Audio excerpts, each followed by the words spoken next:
जय हिंद दोस्तों, आप सभी का स्वागत है एक बार फिर से आपके अपने यूट्यूब चैनल यूनिक ज्ञान में।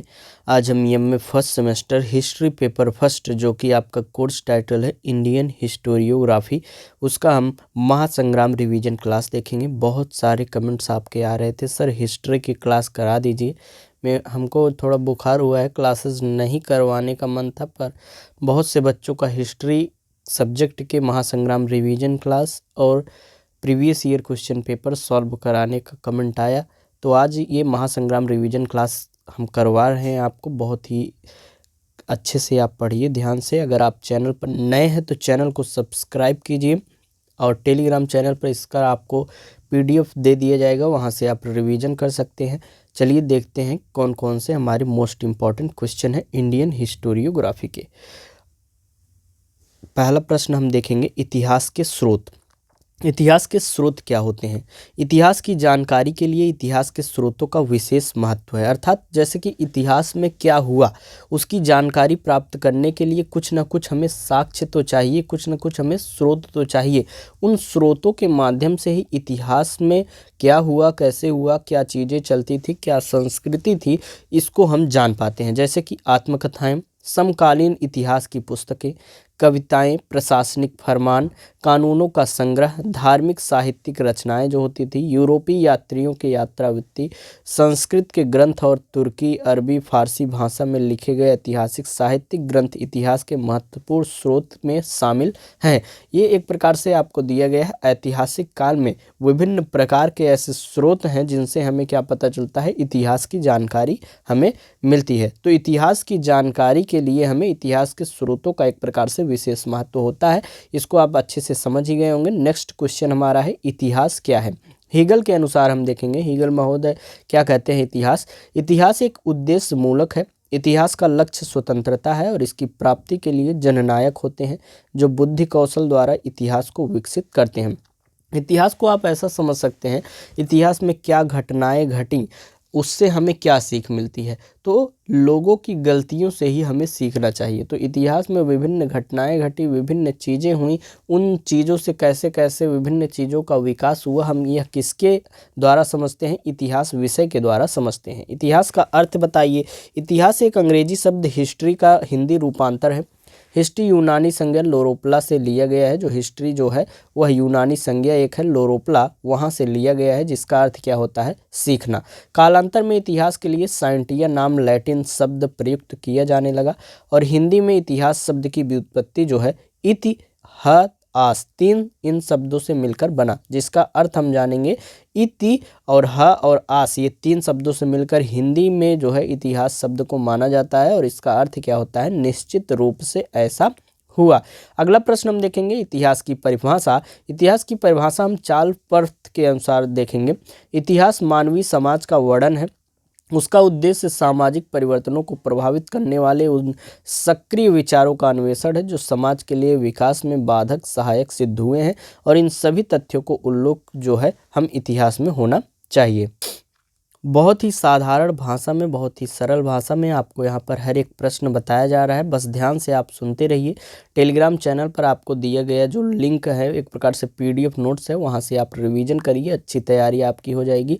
जिसको टेलीग्राम चैनल नहीं पता हो, डिस्क्रिप्शन में लिंक दिया गया है, या फिर आप टेलीग्राम पर सर्च करेंगे यूनिक ज्ञान, वहाँ पर आपको जो है टेलीग्राम चैनल पर पीडीएफ नोट्स दिए जाते हैं। विभिन्न यूनिवर्सिटीज़ जो अलग अलग हैं, सबके जो भी नोटिफिकेशंस आते हैं और पीडीएफ नोटिफिकेशन आते हैं आपके वहाँ पर भेज दिए जाते हैं, तो वहाँ से आपको बहुत ही ज़्यादा अधिक फ़ायदा हो जाता है। अगला प्रश्न हम देखेंगे, इतिहास में सामान्यीकरण नहीं हो सकता, संक्षेप में स्पष्ट कीजिए।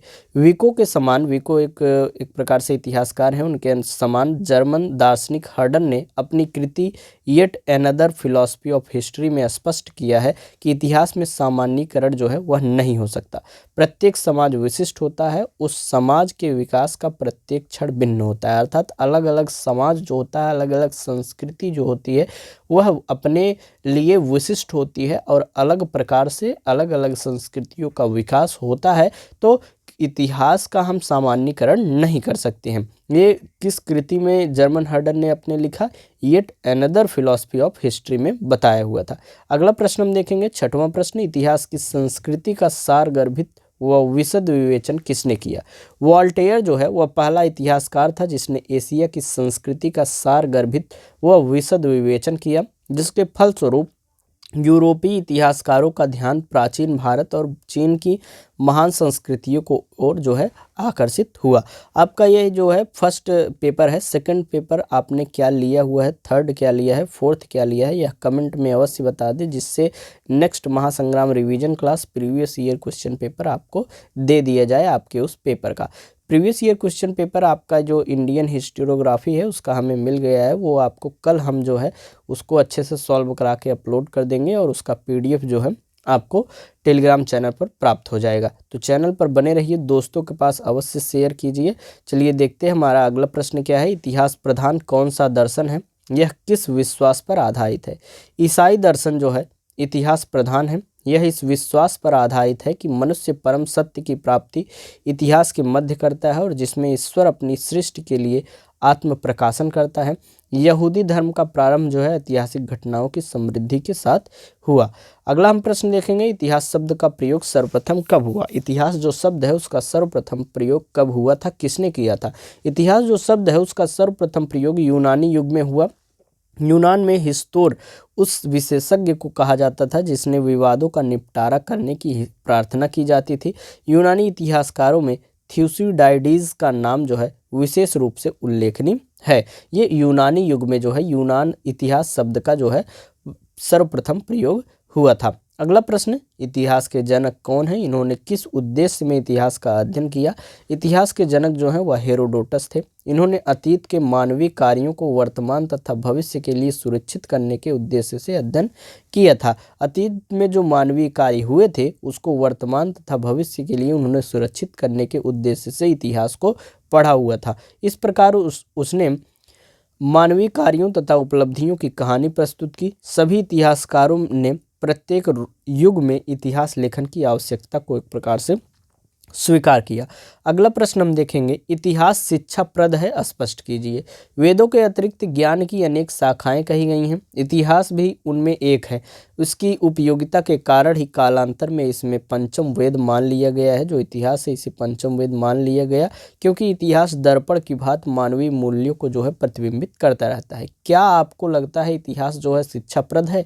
इतिहास पढ़ने से कोई शिक्षा आपको मिलती है? आपके दैनिक जीवन के लिए, आपके व्यवहारिक जीवन के लिए क्या इतिहास पढ़ने से आपको कुछ शिक्षा मिलती है?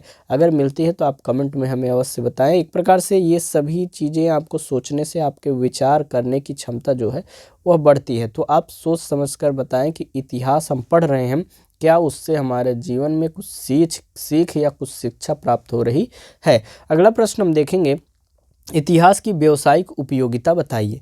व्यावसायिक दृष्टि से इतिहास एक उपयोगी विषय है। इतिहास का उच्च ज्ञान प्राप्त करके संग्रहालयों तथा अनेक संस्थाओं में सरलता से नौकरी प्राप्त की जा सकती है। पत्रकारिता के लिए इतिहास का ज्ञान होना जो है अपरिहार्य है। अगला प्रश्न हम देखेंगे, इतिहास की शैक्षिक उपयोगिता क्या है? अथवा पूछ ले आपसे इतिहास का शैक्षिक उपयोग, अथवा आपसे पूछ ले इतिहास के महत्व की विवेचना कीजिए। तो शिक्षा की दृष्टि से भी इतिहास बहुत उपयोगी है। इतिहास सामाजिक विज्ञान की आधारशिला है। इस प्रकार मनुष्य इतिहास से वह शिक्षा प्राप्त करता है जो अन्य विषयों में दुर्लभ है। इतिहास सभी विषयों में सामंजस्य स्थापित करने वाला एक सारयुक्त विषय है। अगला प्रश्न हमारा, इतिहासकार की योग्यता से आपका क्या अभिप्राय है, या फिर इतिहासकार का कौशल क्या है आपसे पूछा जाए तो आप क्या बताएंगे? इतिहास में प्रायः चयन, वैयक्तिकता, संपूर्णता आदि का समावेश इतिहास द्वारा ही किया जाता है। फलस्वरूप इतिहास लेखन में वस्तुनिष्ठता का प्रतिस्थापन लेखक या इतिहासकार की योग्यता पर निर्भर होता है। 14वां प्रश्न, इतिहास विज्ञान भी है और कला भी है। सेंटेंस जो है इसको स्पष्ट करना है हमें कि क्या इतिहास जो है विज्ञान भी है और कला भी है। इतिहास जो है विज्ञान भी है और कला भी। विज्ञान के रूप में यह एक सामाजिक विज्ञान है और कला के रूप में यह कल्पना प्रधान न होकर यथार्थ प्रधान है। यह कल्पना प्रधान नहीं है। यह कैसा प्रधान है, मतलब किस चीज़ में? यथार्थ प्रधान है। प्रत्येक इतिहासकार एक कलाकार ही होता है जो कि अतीत की परिस्थितियों का अध्ययन करके भविष्य के मार्ग का निर्माण करता है। अगला प्रश्न हमारा 15वां, इतिहास कला है। कला उस विज्ञान को कहते हैं जो ज्ञान का व्यवहारिक प्रयोग करके तथा बुराई और अच्छाई का निर्णय करके व्यक्ति या समाज को अच्छाई की ओर ले जाने का प्रयत्न करता है। इतिहास में ऐसा होता है, अतएव यह कला है। एक प्रकार से आप समझिए, कुछ लोग जैसे कि नेता बन जाते हैं, उनके अंदर नेता बनने की कला होती है। हर कोई एक प्रकार से लीडरशिप नहीं कर सकता है, जगह जगह अपने मतों को नहीं रख सकता है, जगह जगह एक प्रकार से स्पीच देने में लोगों की हिम्मत नहीं होती है। तो लीडर बनने की क्वालिटी जो होती है वही एक प्रकार से, जो ये सभी चीज़ों की अलग अलग कला होती है। शिक्षक की अलग कला होती है, स्टूडेंट्स की अलग कला होती है, तो ये सभी चीज़ें कला के अंतर्गत आती हैं।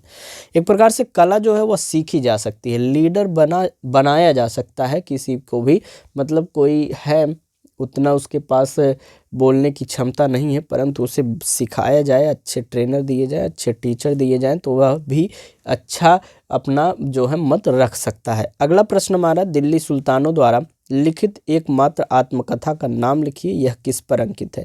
सुल्तान फिरोज शाह तुगलक की आत्म फुतुहात ए फिरोज शाही जो है दिल्ली सुल्तानों द्वारा लिखित एकमात्र आत्मकथा है। यह मस्जिद पर शिलालेख के रूप में अंकित है।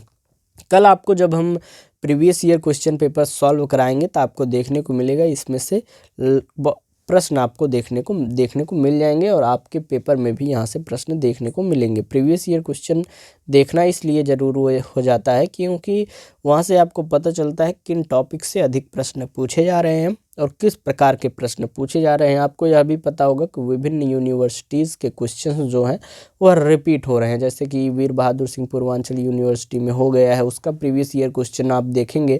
आप मान लीजिए राम मनोहर लोहिया अवध यूनिवर्सिटी के हैं, तो आपको वीर बहादुर सिंह पूर्वांचल यूनिवर्सिटी के प्रश्न जो है आपके पेपर में देखने को मिल जाएंगे। जियाउद्दीन बर्नी, अगला हमारा प्रश्न है कि जियाउद्दीन बर्नी कौन थे। जियाउद्दीन बर्नी जो थे दिल्ली सल्तनत काल का सबसे श्रेष्ठ एवं महत्वपूर्ण इतिहासकार हैं। उनके विचारों एवं लेखन में पूर्वाग्रह, पक्षपात, परंपरागत कट्टर इस्लामी दृष्टिकोण है, किंतु उसके इतिहास में बहुत सी बातें हैं जिसमें वह अपने काल का महत्वपूर्ण इतिहासकार स्वीकार किया जाता है। इब्ने बतूता कौन थे। इब्ने बतूता का पूरा नाम जो है मोहम्मद बिन अब्दुल्ला इब्न बतूता था। इसका मूल नाम जो है शमसुद्दीन था। वह अफ्रीका के तांजीर नामक स्थान पर 1304 ईस्वी में पैदा हुआ था। इब्ने बतूता जो है 14वीं शताब्दी का एक महत्वपूर्ण यात्री था, जिसका यात्रा का विवरण किताबुल रेहला ऐतिहासिक दृष्टि से अत्यधिक महत्वपूर्ण है। एक प्रकार से आपसे इन लोगों के विषय में 60 क्वेश्चन में पूछ सकता है कि कौन थे इब्ने बतूता। अगला प्रश्न जो है किताबुल रेहला या उसे रेहला कहा जाता है, तो यह जो बुक थी यह किसने लिखी थी। इब्न बतूता जो है 14वीं शताब्दी का एक महत्वपूर्ण यात्री था, जिसका यात्रा विवरण जो है किताबुल रेहला ऐतिहासिक दृष्टि से अत्यधिक महत्वपूर्ण है।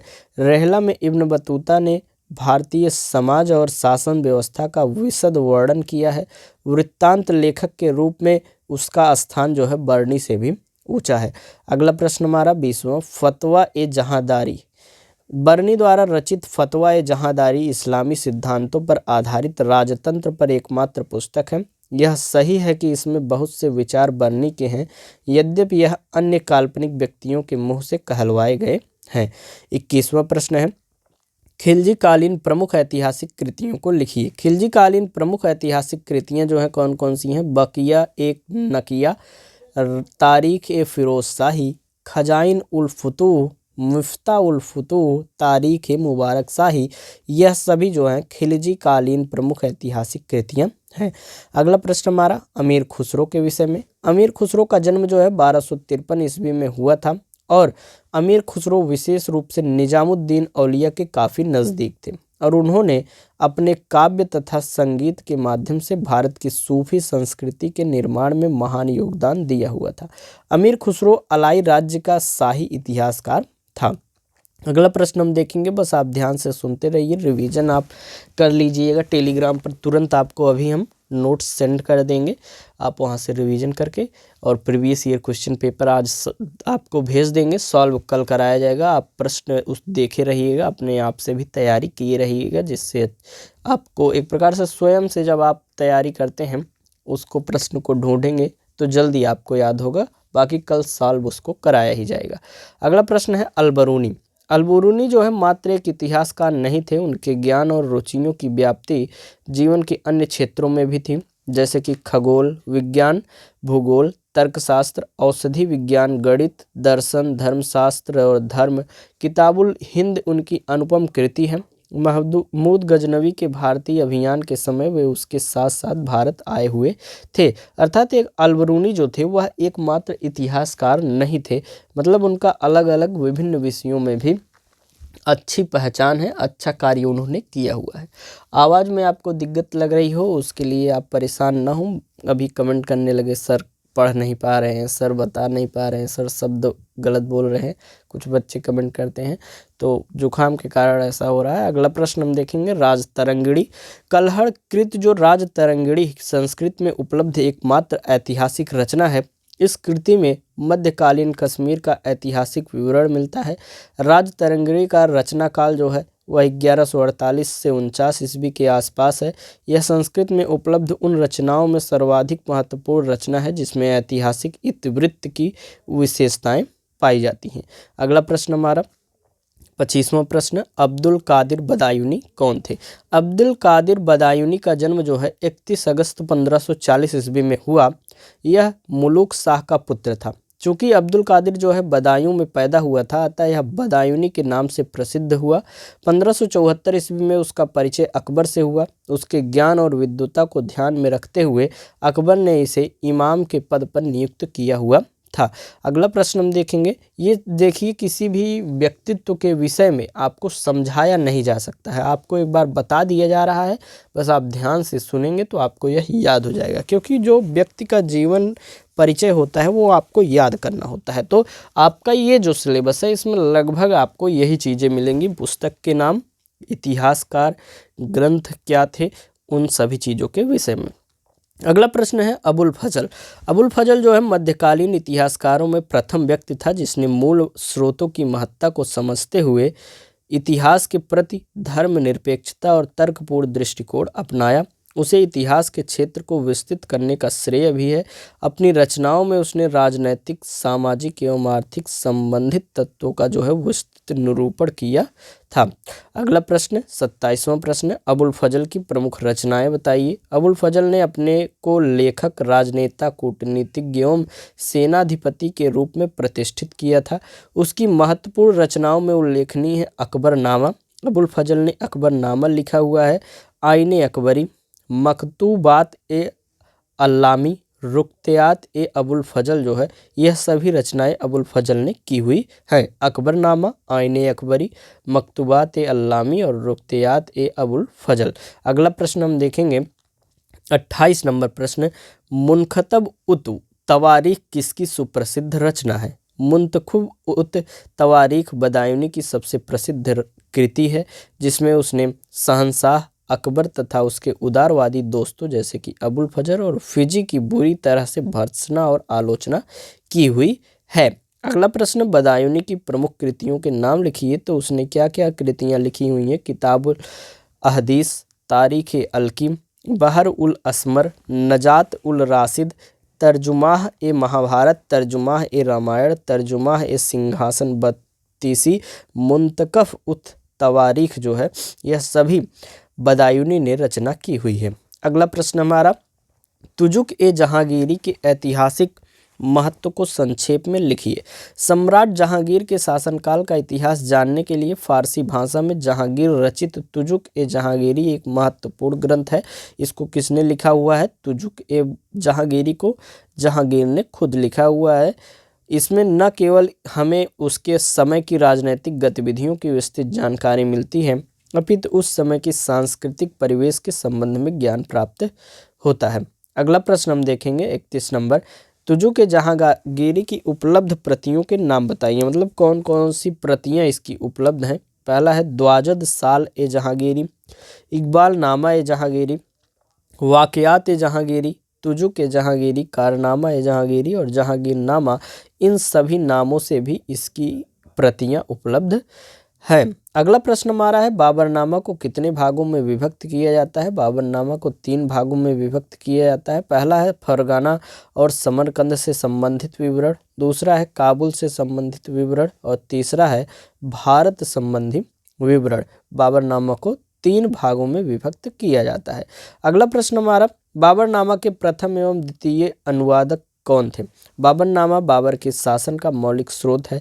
इस ग्रंथ का पहला फारसी में अनुवाद पायंदा खां ने किया और दूसरा अनुवाद किसने किया? अब्दुर रहीम खान खाना ने 1590 ईस्वी में अकबर के आदेश पर किया हुआ था। तो बाबरनामा जो है उसको 2 लोगों ने अनुवाद किया, एक फारसी में अनुवाद किया पायंदा खां ने और दूसरा अनुवाद अब्दुर रहीम खान खाना ने 1590 में जो है अकबर के आदेश पर किया हुआ था। बाबरनामा के विषय में हम जाने, मुगल काल का प्रथम महत्वपूर्ण ऐतिहासिक ग्रंथ सम्राट बाबर द्वारा लिखा गया तथा ग्रंथ को तुजुके बाबरी वाक़ियात बाबरी बाबरनामा से पुकारा जाता है। यह ग्रंथ वास्तव में बाबर की आत्मकथा है जो उसने तुर्की भाषा में लिखी हुई थी। अगला प्रश्न हमारा 35 नंबर, तुजुक-ए जहांगीरी की प्रतियों का संस्करण सर सैयद अहमद खान ने कब निकाला था? 1863 ईस्वी में सर सैयद अहमद खान ने अंतिम प्रकार की कई प्रतियों को मिलाकर एक सुसंपादित संस्करण निकाला। इस संस्करण का अनुवाद जो है अलेक्जेंडर रॉगर्स ने किया था, जिससे हेनरी वेब्रिज ने संपादित किया कर प्रकाशित किया। अगला प्रश्न, बाबरनामा की भाषा एवं शैली कैसी थी? बाबरनामा की भाषा जो थी वह चगताई तुर्की थी। चगताई तुर्की आमू एवं सिर नदियों की वादी में पनपी जहाँ प्राचीन भाषा का प्रचलन था। बाबरनामा में भी अरबी फारसी के लगभग 1/3 शब्द प्रयुक्त हैं, फिर भी बाबरनामा का भाषा सरल, प्रवाह युक्त एवं प्रभावशाली है। अगला प्रश्न हमारा, औरंगजेब के शासन के इतिहास के लिए काफ़ी की रचनाओं का महत्व बताइए, अथवा काफ़ी खां जो है उसका संक्षिप्त परिचय दीजिए, अथवा काफ़ी खां, ऐसा प्रश्न आपसे पूछ सकता है। तो जो काफ़ी खां था, काफ़ी खां वह औरंगजेब के शासनकाल का विशेषकर मुगल राज्य के 1733 ईस्वी तक इतिहास का चश्मदीद गवाह था। उसकी पुस्तक मुनखतब उल लुआब एकमात्र ऐसी पुस्तक है जो औरंगजेब के शासनकाल को समर्पित है। अगला प्रश्न हमारा 38 नंबर, इबादत खाने में हुए धार्मिक वाद विवादों की जानकारी देने वाला एकमात्र इतिहासकार कौन था? अकबर के समकालीन इतिहासकारों में बदायूनी एकमात्र ऐसा इतिहासकार था जिसने इबादत खाने में हुए धार्मिक वाद विवादों की जानकारी दी है। बदायूनी जो है वह अकबर के नए प्रयोगों का कट्टर आलोचक था। वह पूर्ण रूप से अबुल फजल का एक प्रकार से प्रतिवाद था। अगला प्रश्न हमारा 39 नंबर, महान मुगलों के काल में भारत आने वाली यूरोपीय यात्रियों के नाम लिखिए। मतलब कौन कौन से यात्री थे जो है मुगल काल में भारत आए हुए थे? कौन कौन से थे? सर टॉमस रो, फ्रैंकोई बर्नियर, निकोलाओ मनुची और स्टोरिया डो मोगोर, ये सभी जो हैं मुगल काल में भारत आए हुए थे। अगला प्रश्न हमारा, आरसी मजूमदार कौन है? आरसी मजूमदार का जन्म जो है 1888 ईस्वी में हुआ था। उन्होंने कोलकाता विश्वविद्यालय से एमए और पीएचडी की उपाधि प्राप्त की। इतिहास के प्रति अपनी विशेष सेवाओं के कारण ये भारतीय इतिहास सम्मेलन और अखिल भारतीय प्राच्य सम्मेलन के भी अध्यक्ष यह निर्वाचित किए गए थे। अगला प्रश्न हमारा 41 नंबर, जेम्स स्टुअर्ट मिल कौन थे? जेम्स स्टुअर्ट मिल जो है पहले महान अंग्रेज इतिहासकार थे जिन्होंने ब्रिटिश काल का इतिहास लिखकर आधुनिक भारतीय कला के विकास में महत्वपूर्ण योगदान दिया। सन 1818 ईस्वी में मिल ने हिस्ट्री ऑफ ब्रिटिश इंडिया नामक ग्रंथ लिखा जो महत्वपूर्ण ऐतिहासिक ग्रंथ है। अगला प्रश्न हमारा, ग्रांट डफ कौन थे? ग्रांट डफ का इतिहास लेखन साम्राज्यवादी विचारों से ओतप्रोत था। भारत में अंग्रेजों के पैर जमाने के बाद साम्राज्यवादी इतिहासकार जो है इतिहास लेखन शुरू हुआ। एल फिंस्टन, टॉमस मुनरो आदि अंग्रेज प्रशासक समकालीन भारतीय समाज एवं परंपराओं को उदार दृष्टि से देखते एवं सहानुभूति व्यक्त करते थे और इसी सहानुभूतिपरक विचारधारा से प्रेरित होकर ग्रांट डफ ने इतिहास लेखन जो है वह किया हुआ था। अगला प्रश्न 43 नंबर, कर्नल जेम्स टॉड की इतिहास संबंधी विचारधारा को संक्षेप में लिखिए, या फिर प्रश्न आ सकता है जेम्स टॉड का संक्षिप्त परिचय दीजिए। तो जेम्स टॉड जो थे यह एक चिंतनशील इतिहासकार था। उसका ऐतिहासिक दृष्टिकोण अत्यंत व्यापक था। उसने राजपूतों के संपूर्ण जीवन को अपने अध्ययन का विषय बनाया, परंतु उसने जो सामग्री एकत्रित की उसका वह आलोचनात्मक वर्णन नहीं कर सका, वह तथ्यों को संकलन करता अधिक था। अगला प्रश्न हमारा, सर जे एन सरकार के दृष्टिकोण को संक्षेप में स्पष्ट कीजिए। सर जे एन सरकार लेखन में यद्यपि वैज्ञानिक थे, परंतु उनका दृष्टिकोण जो था वह दार्शनिक स्तर पर नियतिवादी एवं भाग्यवादी था। उनकी धारणा थी कि ऐतिहासिक परंपरा जो है स्वतः इतिहास के उद्देश्य को उद्घाटित कर देती है, क्योंकि मनुष्य का भाग्य प्रधान होता है और भाग्य चरित्र का एक प्रकार से अंग होता है। विलियम विल्सन हंटर के विषय में हम जानें तो हंटर ब्रिटिश सरकार के अधीन एक प्रशासनिक अधिकारी थे। उन्होंने अंग्रेजों और भारतीयों के मध्य घनिष्ठ संबंध स्थापित करने के लिए लेखन का कार्य किया। हंटर ने अपनी रचनाओं के लिए विविध सूचना स्रोतों का एकत्रीकरण किया और साथ ही भारतीय परंपराओं को ध्यान में रखकर उपेक्षा उन्होंने नहीं की। अगला प्रश्न हमारा 46 number, Akbar the great Mughal, यह जो रचना थी यह किसने की? स्मिथ का ग्रंथ जो है अकबर द ग्रेट मुगल अकबर पर प्रवर्तक ग्रंथ था। स्मिथ ने अर्थात अकबर द ग्रेट मुगल जो ग्रंथ है वह लिखा। स्मिथ का ग्रंथ जो है अकबर पर साक्ष्य एवं क्षेत्र के आधार पर अत्यंत विशाल, विस्तृत एवं व्यापक ग्रंथ है, जो मध्य युग के किसी भी शासक पर लिखे गए किसी भी ब्रिटिश इतिहासकार के ग्रंथ से अच्छा है। अगला प्रश्न, स्मिथ की इतिहास के प्रति कैसी धारणा थी? स्मिथ की इतिहास के प्रति धारणा अन्य इतिहासकारों से पृथक है।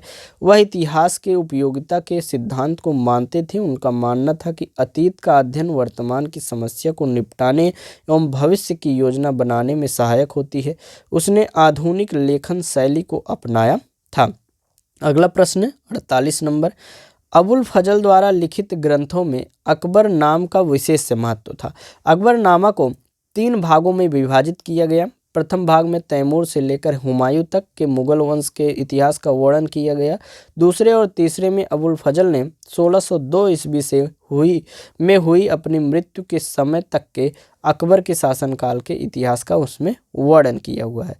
अगला प्रश्न हमारा, कैम्ब्रिज स्कूल के 3 इतिहासकारों के नाम लिखिए। James Stuart Mill, William Wilson Hunter और विंसेंट आर्थर स्मिथ, यह 3 इतिहासकार कैम्ब्रिज स्कूल के थे। अगला प्रश्न हमारा 50वां, गोविंद सखाराम सरदेसाई कौन थे? सरदेसाई का जन्म जो है मई 1855 ईस्वी में महाराष्ट्र के रत्नागिरी जिले में होसोल नामक स्थान पर हुआ था। इतिहास लेखन में सरदेसाई का योगदान यह रहा कि उन्होंने सर जदुनाथ सरकार के सहयोग से मराठा राज्य के पत्र व्यवहार को पेशवा दफ्तर से संकलित किया। उनकी महत्वपूर्ण रचना मराठी रियासत, ब्रिटिश रियासत तथा मराठों की नवीन इतिहास मानी जाती है। अगला प्रश्न 51 नंबर, निकोलाओ मनुची कौन थे? निकोलाओ मनुची का जन्म जो है इटली के प्रसिद्ध शहर वेनिस में 1639 में हुआ था। मनुची का महत्वपूर्ण ग्रंथ Storia do Mogor, history of the Mughals, भारतीय इतिहास का यह महत्वपूर्ण दस्तावेज है। यह इटालियन, पुर्तगाली एवं फ्रेंच भाषाओं में लिखा गया था। इस प्रकार से आपको जो है सभी इंपॉर्टेंट क्वेश्चंस बता दिए गए। पूरा ध्यान से आपने सुना ही होगा। आप रिवीजन करिए। टेलीग्राम पर इसका हम अभी नोट्स दे देते हैं, अच्छे से रिवीजन कीजिए और प्रीवियस ईयर क्वेश्चन पेपर आपको जल्द ही दे दिया जाएगा। चैनल पर बने रहिए, दोस्तों के पास अधिक से अधिक शेयर कीजिए, वीडियो को लाइक कीजिए, कमेंट करके नेक्स्ट पेपर के आप नाम बता दीजिए। पेपर सेकंड में आपने क्या लिया है, थर्ड फोर्थ में क्या लिया है, ये सभी, जिससे जो है अलग अलग यूनिवर्सिटी में जैसे अलग अलग जो है पेपर दिलवाए गए हैं तो आप बता देंगे, उनको प्रोवाइड आपको कराया जाएगा। चैनल पर बने रहिए, मिलते हैं नेक्स्ट वीडियो में। धन्यवाद।